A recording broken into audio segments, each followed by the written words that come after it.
We're going to take a look at Genesis chapter 16, and I'm calling this Foreign Affairs.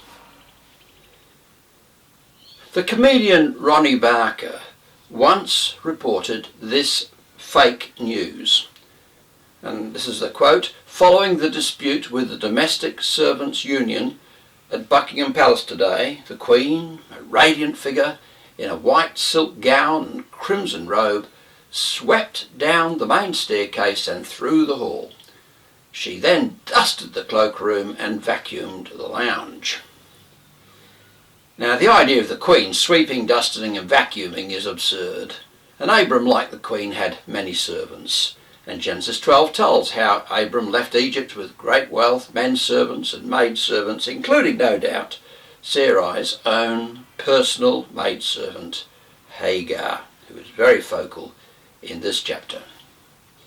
When we were living in Pakistan, Barbara and I had 3 servants, a watchman, a cook and a house cleaner, and this provided employment and a good income for 3 needy families. And food preparation was time consuming because every grain of rice and lentils had to be sifted to get rid of stones, and the gardener mowed the lawns with a scythe, and only men served in the bazaar. Women were not usually seen in public, so our male cook did the shopping. And employing servants does not sit well with our egalitarian Australian culture, but there are many societies in our world where it is thoroughly accepted. In hierarchical, ancient societies, it would have been a good life to be one of Abram and Sarai's servants, unless you happen to be Hagar, and their treatment of this woman was abominable. And I've called this Bible talk Foreign Affairs, partly because of Abram's sexual involvement with Sarah's Egyptian maidservant, but also because of the way in which this maidservant is treated, both by Abram and Sarah and by the Lord. And this chapter involves foreign policy, the policy adopted by Sarai and Abram towards a foreigner, Hagar. Notably, Hagar is introduced to us as an Egyptian maidservant, and this is re-emphasised in verse 3, Egyptian maidservant, and this Egypt connection is of considerable significance in this chapter, in the Abrahamic narratives, in Genesis as a whole, and indeed in the entire Pentateuch. But Genesis 16 not only involves foreign policy, but also foreign ministry, and we see that in the way later on in the chapter the angel of the Lord ministered to Hagar. So first of all, just think about the foreign policy that's going on in verses 1 to 6. The first verse kicks things off for us. Now Sarai, Abram's wife, had borne him no children. So trouble brews when Sarai refuses to accept her condition. And so we read, she took her Egyptian slave Hagar and gave her to her husband to be his wife. Not to be his legal wife, but a temporary wife. And Sarai, she came from Ur in Mesopotamia, and Babylonian law entitled a wife to get children from her husband through her slave. And since a slave woman was just a piece of property, any child born through her belonged solely to the husband. So Hagar was treated as though she was little more than a surrogate womb. And we're commanded, do not be conformed to this world. Now Sarai didn't see anything wrong with this practice. It was the law, wasn't it? And everybody those days just accepted that this was a valid practice.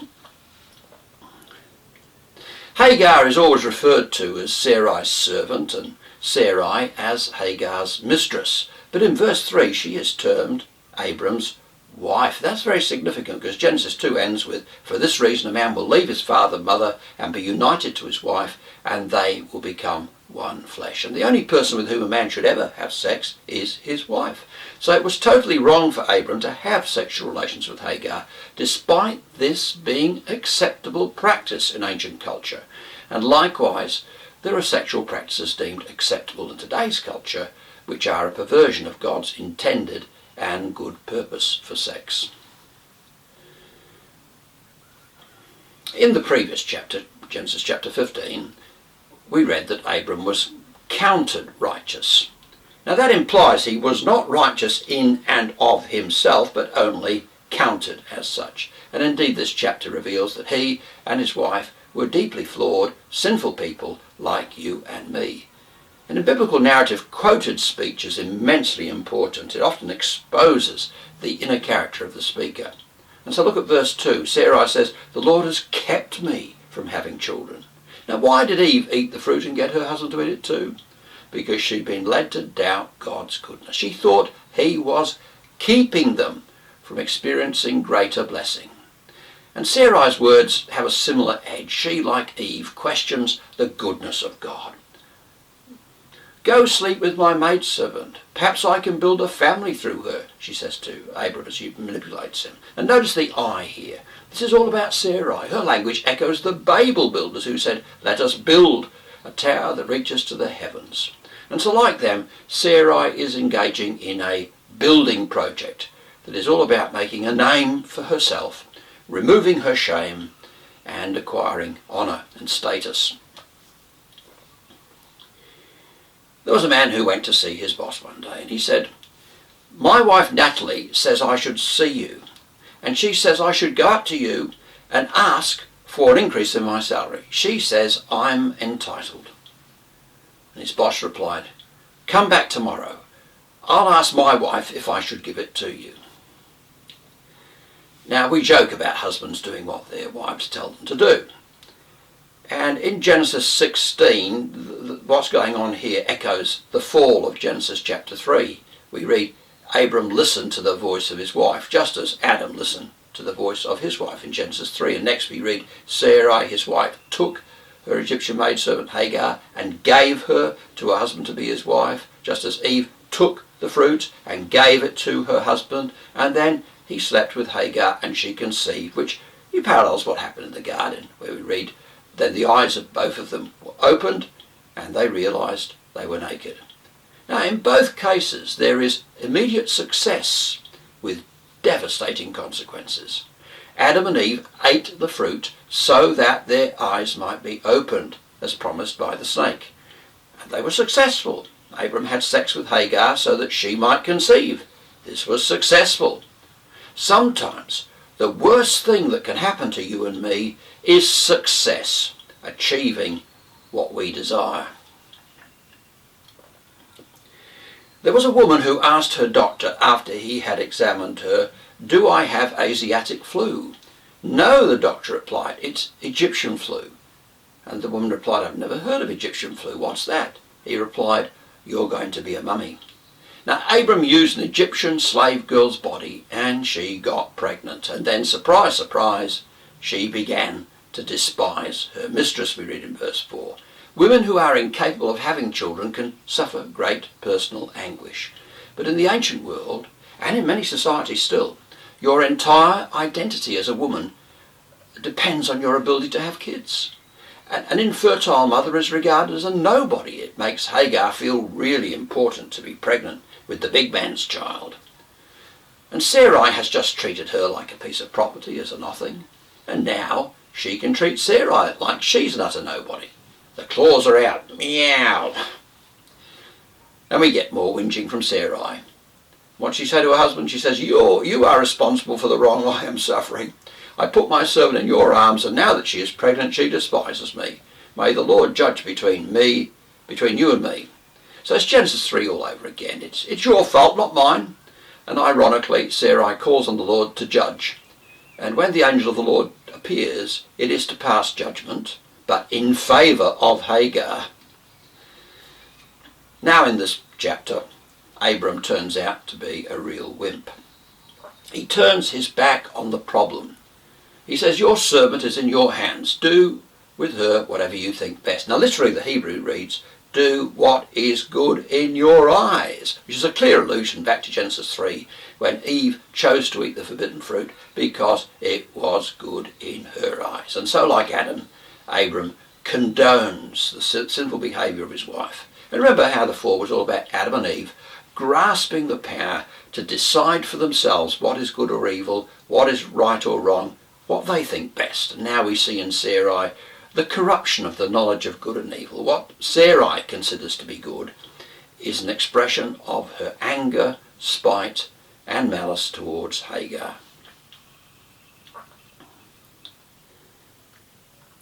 In the early 18th century, The captain of a slave ship reported, "By the favour of divine providence, I made a timely discovery today that the slaves were forming a plot for an insurrection.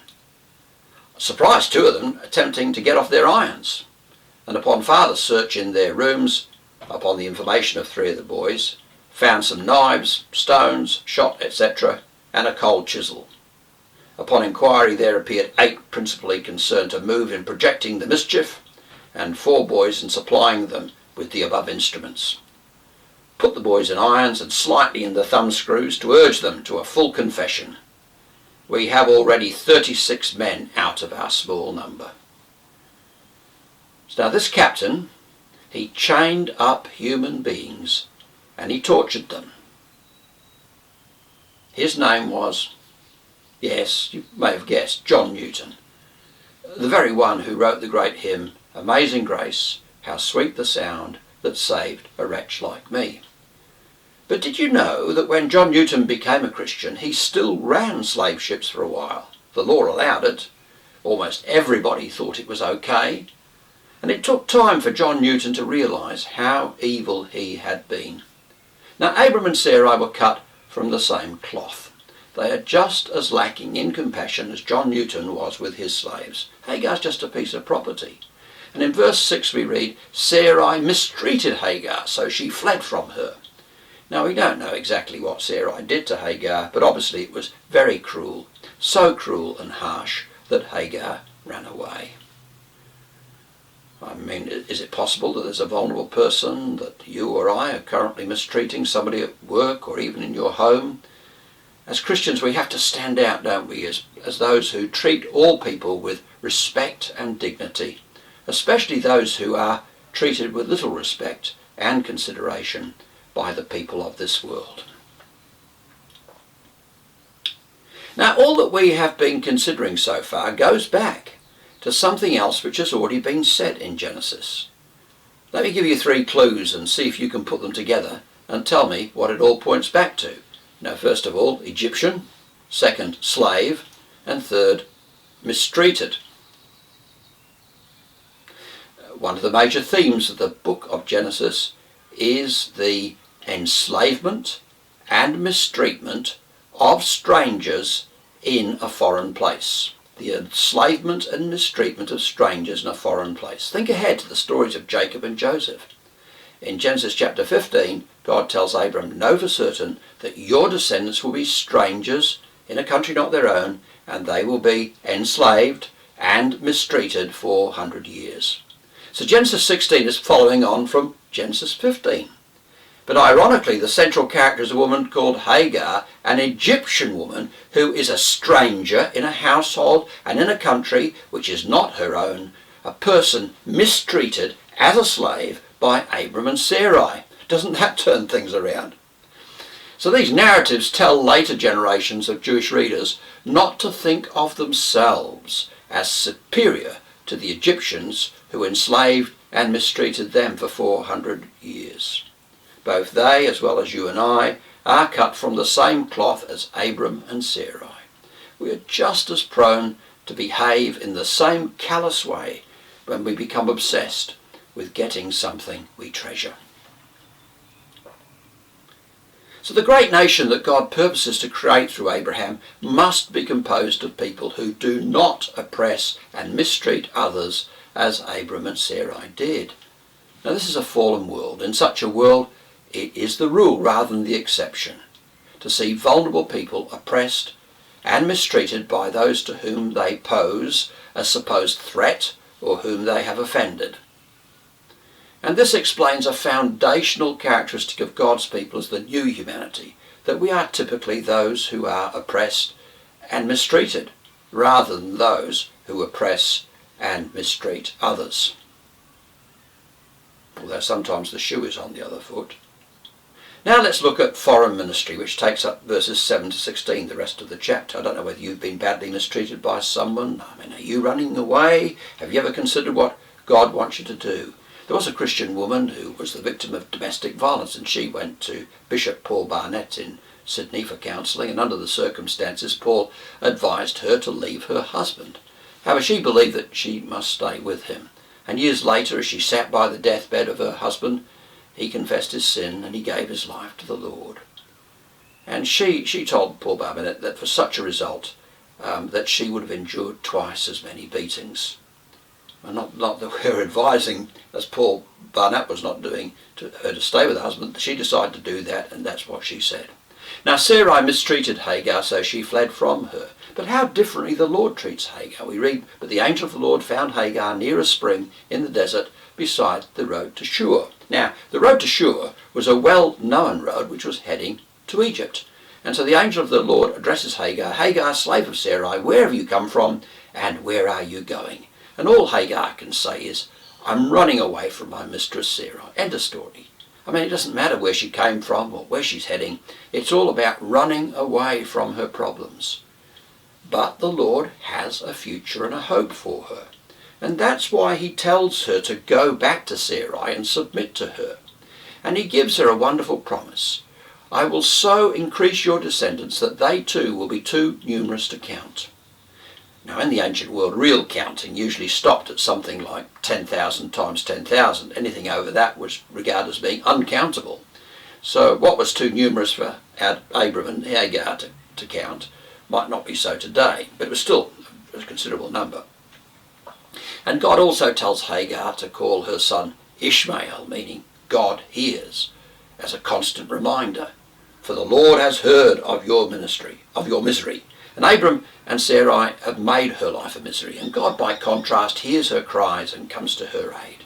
And Hagar has her own name for God. She gave this name to the Lord: "You are the God who sees me." For she said, "I have now seen the one who sees me."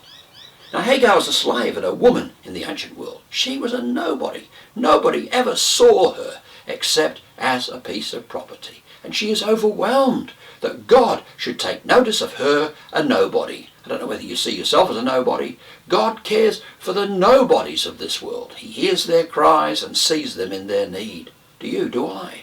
And I want us to take a moment just to think of our circle of acquaintances. I mean, is there anybody you know who is considered a nobody or close to it?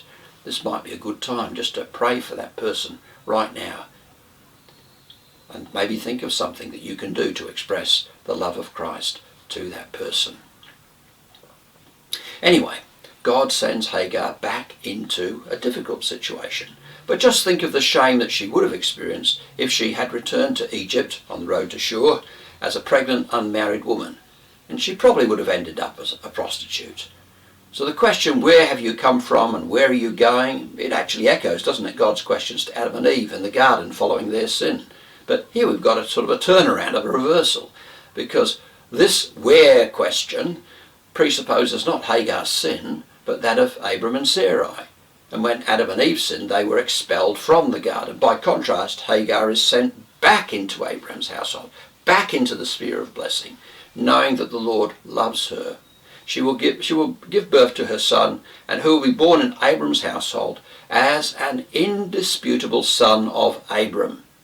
And it's God's plan to bring blessing into the lives of Hagar and her son. And that's why she and her son must be clearly aligned with Abram. Now God says that Ishmael will be, quote, "a wild donkey of a man."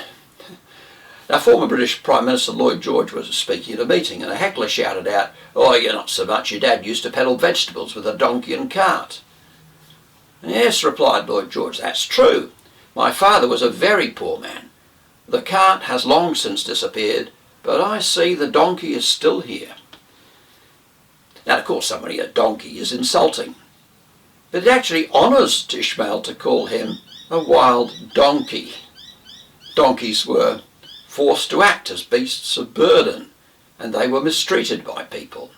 And Ishmael, unlike his mother, he will not be controlled and mistreated by people. He will be a wild donkey of a man.